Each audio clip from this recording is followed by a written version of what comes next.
the work that you do and the connection that we had. And we're just honored to, we're gonna let our trustees, since we have a government official, pin you as an honorary member. And this will go in the archives in the history of 100. Thank you so much.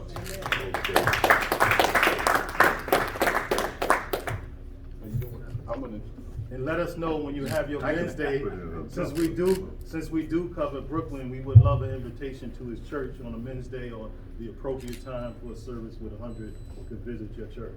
Sure.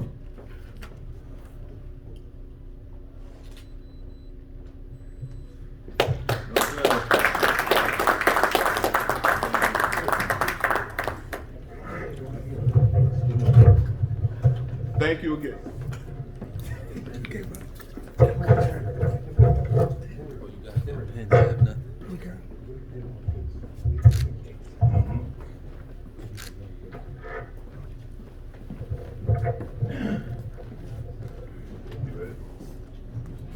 Just want to say a few words before we start.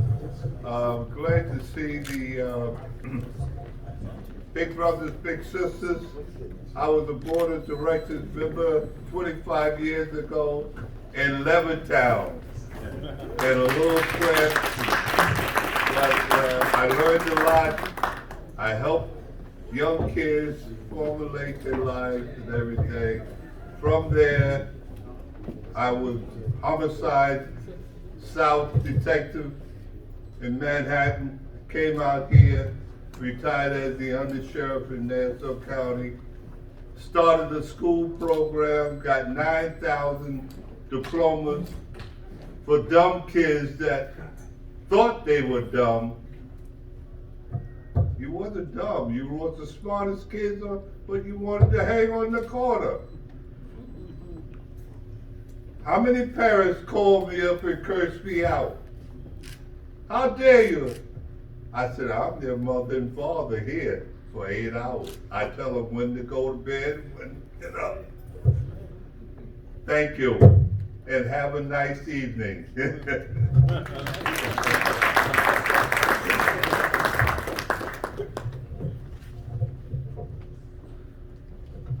At this time, we're gonna bring Royce Christian Johnson and the Nomad Group for a presentation on STEM.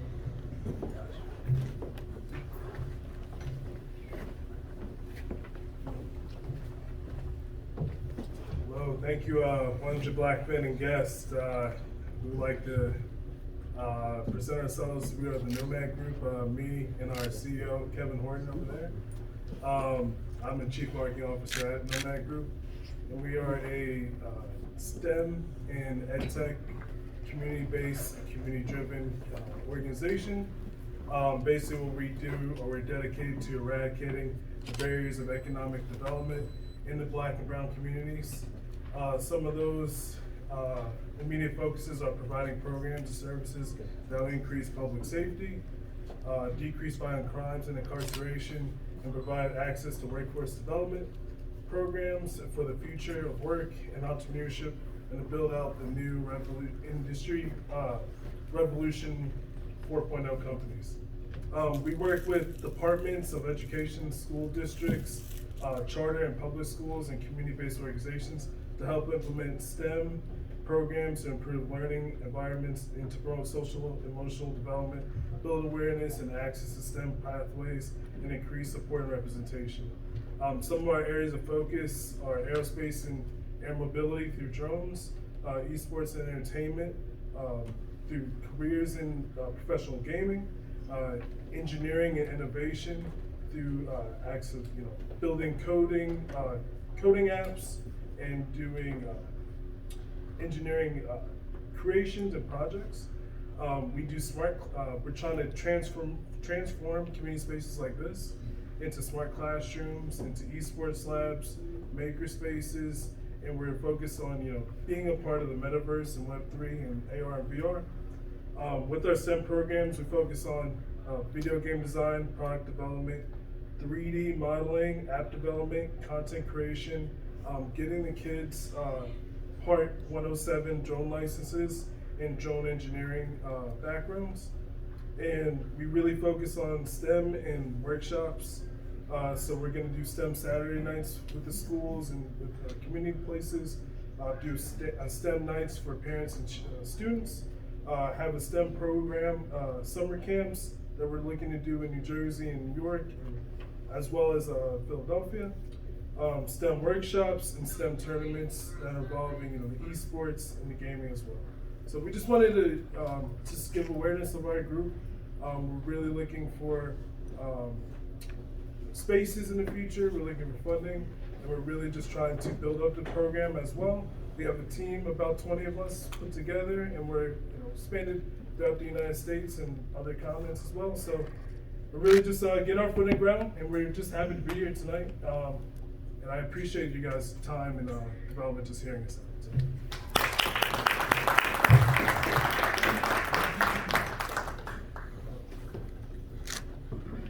At this time, we'd like to bring up our education vice president to introduce himself.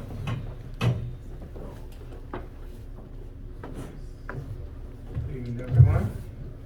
I am Noel Sims and just recently relocated back to New York, living in Deer Park. But I have met Phil, President Phil, and several of the things that he's talking about we were able to do while living here in New York. I was 20 years in New York City Public School and retired as an administrator, but as the young man just said, several of the work that we did was creating these STEM programs and after-school programs, Saturday Academy for our youth. Not only did we give them the academics, but we helped them with character development and leadership skills. And I think that this work is so important because that's the way I made it, from Bed-Stuy to Harvard, amen. So I believe as a pastor of 40 years that the work that I do in the community, on the ground, economic, social, political, is ministry. That's the word, not in the building. So I'm glad to be on board. I look forward to collaborating. I look forward to working together. I'll roll my sleeves up because we know that this is very important work. Education and mobilizing and educating our next generation. Thank you. At this time, I'd like to bring greetings from Trustee Henry Boone. He helped get the room for us and organize the mayor to be here. The mayor's got a very busy schedule. So come on and give some remarks, please. Thank you, Phil. Give Phil a round of applause, please. And that's okay. Sometimes Phil forgets. Henry was actually my dad, but a lot of people get us mixed up. And Trustee Kevin Boone, but that's all right. That's all right, because everybody always called me Little Henry growing up. My father was very instrumental in my upbringing, and somewhat had a part in 100 Black Men.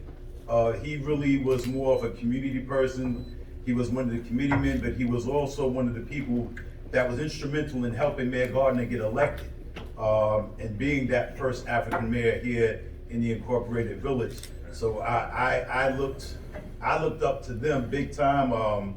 I remember the times going to Center Street, 200 Black Men, the office over there, and seeing and just sitting there in like amazement and wondering one day, I was like, I would hope to be like these guys that are in that room, but to actually be amongst you guys and to actually be a part of bringing the 100 Men back to the village of Hempstead, to me is amazing and an honor. And it's a definitely privilege to be here. In any way that I can help move the ball forward, along with the mayor and the other trustees, you definitely have it. I look forward to working with you guys. Thank you. Thank you, Kevin Henry Boone. But we appreciate your support, and we are here for the village of Hempstead. At this time, I would like to see if Ronald Long, is Ronald here? Ronald Long? He's not here. We had a special guest from the WNBA who was supposed to come, but he didn't make it. Okay, at this time, we'll go into the Big Brothers and Big Sisters. I sit on the Leadership Council of the Big Brothers and Sisters, and they have a special presentation. And they've also have a mentor and a mentee, because it's going to be one of our partnership organizations.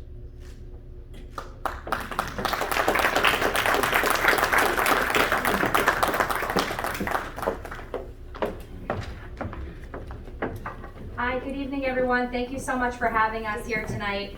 My name is Meredith Michaels, and I am the Chief Development Officer with Big Brothers Big Sisters. So I oversee all of our fundraising and marketing efforts, but I'm not here to ask for any kind of money tonight. But we're here to talk a little bit about our mission and some of the areas in which we're looking for support from the community. The mayor really said it all. Mentorship, mentor. That is what we are all about. We provide one-to-one mentoring for children in need throughout our community. We are a national organization, and we serve Long Island as a local agency. And our greatest need are male mentors specifically. I'm going to introduce Fabiola Turner, our Chief Program Officer, shortly, but I just wanted to let everybody know a couple of ways that you can get involved with us. Mentoring is our #1 need. We have over 100 children in Long Island on a wait list. That means they are ready to go, and we just do not have enough mentors to fulfill that. So becoming a mentor is our #1 need, but if that's not the right fit or the timing is not right for you, we have a lot of other ways to get involved with us. We have special events all year long. We have speaking opportunities.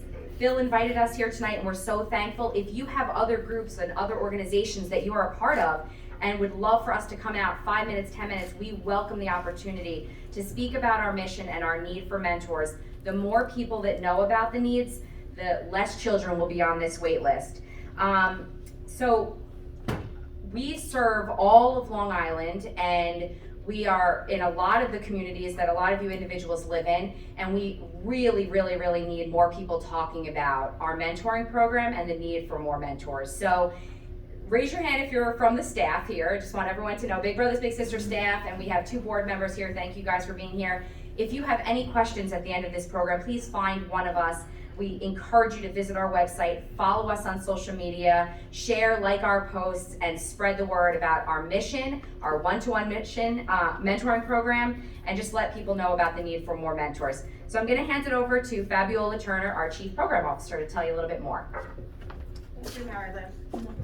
I want to really start by first thanking Phil for giving us the opportunity to be here this evening, to be in front of this audience. As Meredith mentioned, we've been around for 46 years. Our mission is to create one-to-one mentoring relationships that ignite the power and promise of youth. Our vision is that all children achieve their full potential. We cannot do that if we don't have volunteers. We currently have 102 children on our waiting list. 78 of those kids are Black and brown boys. Boys that if we do not find a mentor here tonight, they're going to find their own mentor. And they're not going to be the ones that are defending their potential. So I know that, you've heard about mentoring, the importance of it. This is a dire need for our community. Our children need people like yourselves who want to create a legacy. I want you to ask yourself, becoming a mentor can be part of that legacy. These are kids who are your sons, your little brothers, your nephews, your cousins. And unfortunately, I would not be able to match about 80% of them because I do not have enough volunteers that are coming up, stepping up and saying, I want to impact a child for 1 year, meet with them 2 times per month for just 4 hours. That's all the commitment that we're asking for. 1 year, that's 1 year. 2 times per month for only 4 hours that you can take the time and take the child out and play basketball with them, go to the library with them, do their homework with them. All they need is a positive role model that's willing to listen to them, guide them. That enough can change their trajectory. Please just really reflect on your own experience. Just really think about who has been the most significant person in your life. What if I had a time machine and I went back and I removed that person? Would you be here today? Unfortunately, those boys and the other children on that waiting list, they do not have that person. And we need to find those individuals that can one day allow them to be a member of the 100 Black Men. So go in the back, grab a card, grab a flyer. Even if you're not ready to become a mentor, take it to your family reunion. Take it to when you're playing basketball. Take it to when you're hanging, go to church. Share the flyers, share the information, because those boys, they need people like you to really make an impact, or else they're gonna find a mentor that we do not want them to find. So I'm really, also I just wanna mention, becoming a big is really very fun. It's not just about, it allows you to not only engage with a child, but also it makes a difference in your life as well. I'm here to really share and introduce an amazing match. It's really gonna allow you to see the magic and the importance of volunteering your time and just really investing very little time to change a young child's life. So I'm here to introduce Sebastian, who is one of our little, and our big Tom. Please give them a hand.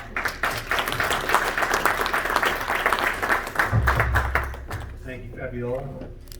She said magic. I'm not promising any magic, but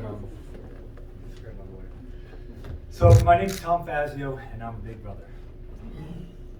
My name's Sebastian Gibbons. Sorry, I'm not gonna lie, I'm a little nervous.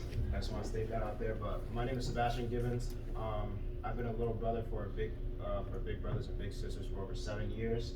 I'm 17 years old, and I'm currently a senior at Valley Stream North. And it's just great. It's just great having us here. Thank you. Very good.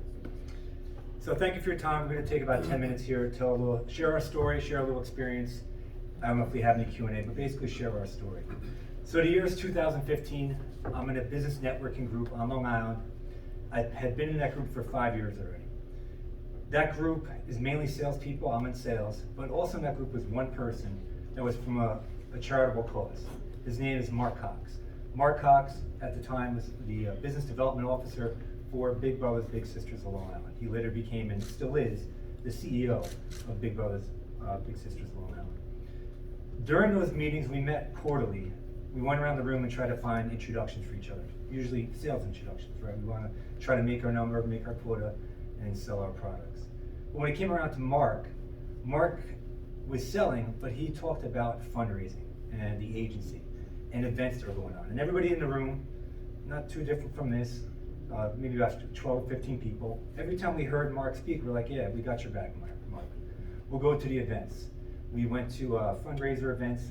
We spread the good word. I donated some money. And honestly, if somebody said to me at that time, hey, Tom, do you think you have a philanthropic cause? Are you a part of a charitable cause? I would have said, yeah, I check that box. I give some money to the agency.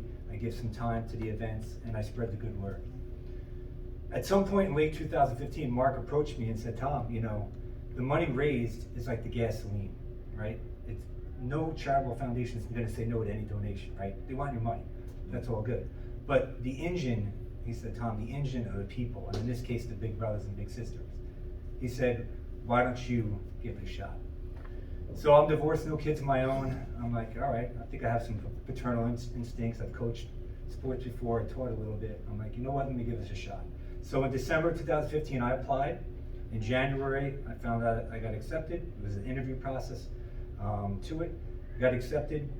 And then they started telling me about this guy that they had kind of earmarked to introduce me to. So there was a young man that had been waiting, just like Meredith and Fabiola had said, on a waiting list for about 6 months. And they said, we got this guy, he lives in Nassau County, you live down in Long Beach, he's up in Elmont. They said, he likes basketball, you like basketball, he likes football, you like football, he likes to eat, you like to eat, he likes to cook. Like, we think we have somebody, and that kid was Sebastian Gibbons, who had just turned 10 years old.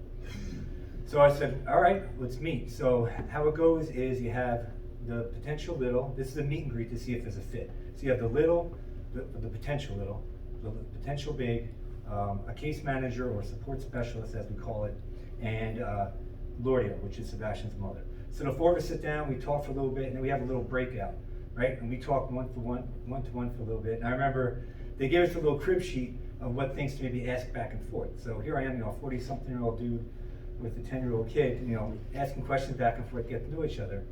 And one of the questions was that age-old question of, what do you want to do when you grow up? So I asked him, and he said with confidence right back in my look in my eye, he goes, I want to be a professional basketball player, all right? Or I want to be a professional football player, probably a wide receiver or a quarterback. I'm like, all right, I can respect that. I go, what else are you into? He goes, I'm into video games. I'm like, that's cool. He goes, oh, I like to help my mom cook, and I like to eat. I said, all right. So a couple days go by after that meet and greet, we get the green light, right? We find out that him and his mom and myself, we say we think this is a good match. So now we have the first one-to-one activity to go to. So the agency does a great job of suggesting places to go and whatnot, but I'm trying to think on my own where to take him, and he said basketball, football, video games, and eat. I said there's only one place we can go, Dave & Buster's, right? So now I gotta go pick him up, and I gotta tell you, I'm nervous right now, but nothing compared to how nervous I was when I'm going to pick up this young man, right? His mom is instilling trust in me to drive him around places. I'm some strange dude. I'd met her for a half hour a couple weeks prior. Mark Cox, the CEO of the program, the networking group, I figured the spotlight's all on me, like they know I'm matched. So in my mind, it sounds crazy, you gravitate towards like the worst case scenario. So in my mind, I'm thinking, all right, I can only mess this up 2 ways, right? I get in a car accident or I get pulled over. So I'm like, and then I started thinking if I got pulled over, how that's gonna go down. I'm like, all right, I'm some middle-aged white dude driving a car with in the back seat chauffeuring around a 10-year-old black boy. I'm like, I visualized the officer going up to him and saying, hey, trying to figure out what this correlation is here. Like, hey, what's the name of that guy driving? And I know he would not have gotten my last name. I know it. And then this is all in my mind right now, mind you. So this didn't really happen. I was like, well, then what's gonna happen? They're gonna say, what's your relationship with this guy up there driving? What's he gonna say? That's my big brother. Like, which is gonna sound really, really weird. None of that happened. I go pick him up. We get to Dave & Buster's, incident free. I get there, we play some video games at the arcade. I said, now it's time. I said, this dude says he can play some ball. I said, let's go over to the Papa Shot, right?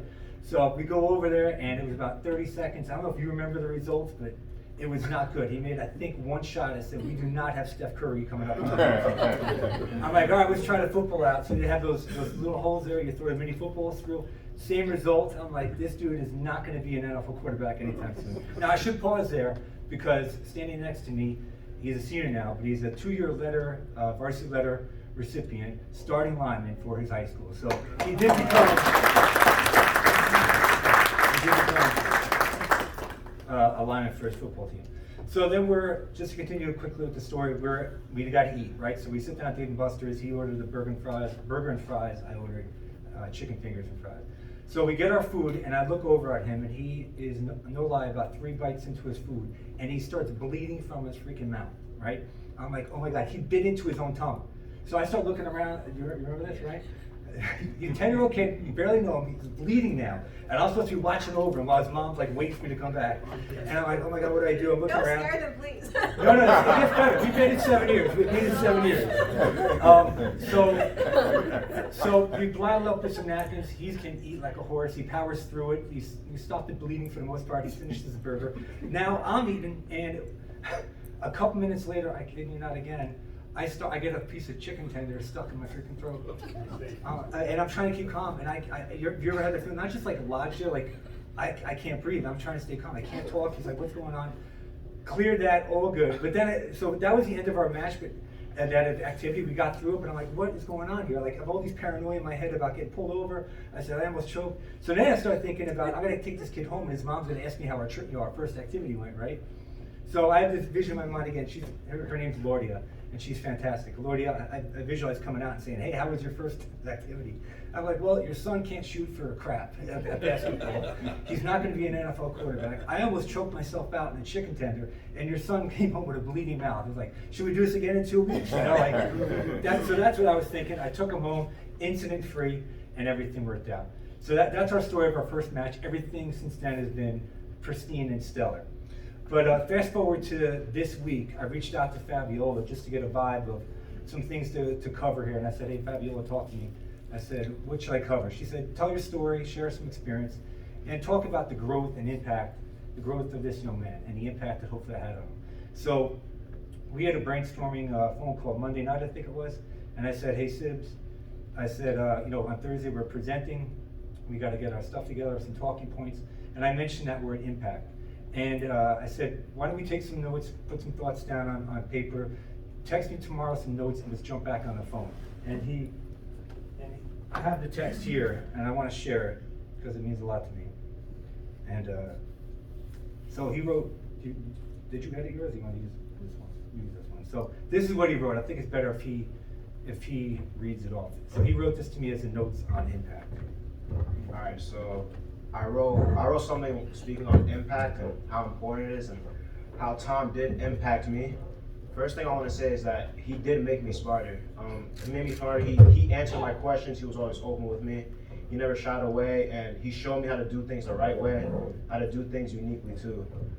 Another thing he did is that he made me more aware. He made me more aware of the people around my life, the things and the influences, and how the things and the people around your life, you essentially become them. And if you surround yourself with positive influences and positive things, then you will become positive. Another thing is that, look, it's fun. It's fun hanging out with him. I go karting with him. I go bowling. Go to ferry rides. Animal shelters. We go out to eat. I mean, I'm big, so I like to eat. Another thing too is that it's the ideas too. As a kid, you know, I have ideas, and since I'm a kid, I don't really know how to translate them well at all. But he's able to teach me and show me how to translate my ideas by helping my vocabulary, by helping my speech, and sorry. He's able to help me with my speech and help me with my vocabulary to be able to express my ideas, which has really helped me a lot. It's really helped me grow, and he's even helped me get better grades at school and all that. I mean, I really appreciate him and what he has done for me. I truly believe I wouldn't be here. Like, I would not be here where I'm at right now without him, bro. I really want to say that. I really want to say that.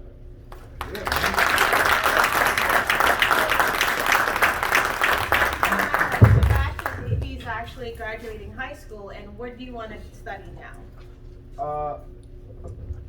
I plan on studying at Mercy College for cybersecurity. Not a football player, not basketball, but cybersecurity. This is what I mean by the magic of mentoring. I know you mentioned about going out to eat, but what we do as an organization, we really provide the opportunity for it to just be low to no cost. So we provide the services, we provide the activities. If you want to take your little out, you can, but we have events on site. We have activity centers that you can bring the kid and just hang out. We provide movie tickets. We really try to just make it easy. All we ask for is your time. That's all. We'll figure everything out. If you just show up, we'll deliver. Not just a little, but every resources that you need. And additionally, we don't just provide a mentor, we also provide wraparound services to our children. So they have a mass support specialist that really guides them to assure that everyone is safe and comfortable in their relationship. We link them to anything that they need, mental health services. We provide academic support. We provide STEAM opportunities for them. We provide back to school. You know, one great thing that we're very proud of as an organization, we make sure that every child that's in our program go back to school with everything they need on their list. We also make sure that for the holidays, whatever they decide to celebrate, they have their wish list granted. We offer services to the families as well, financial services, if they need clothing for their kids, if they need to pay their utility bills. So we just, as the defenders of potential, we go beyond the mentoring relationship, but we need the men, we need the volunteers, because we can't help the child until we have a volunteer to match them with. So please, let's help us defend these children. Thank you.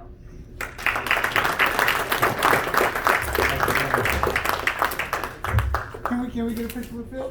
Yeah, sure. Can y'all come in front of the podium?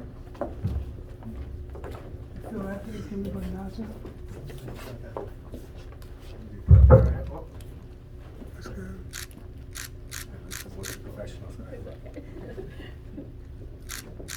We gotta get him on the basketball court too. Which one? 3, 2, 1 more. Got it, thank you. Thank you so much.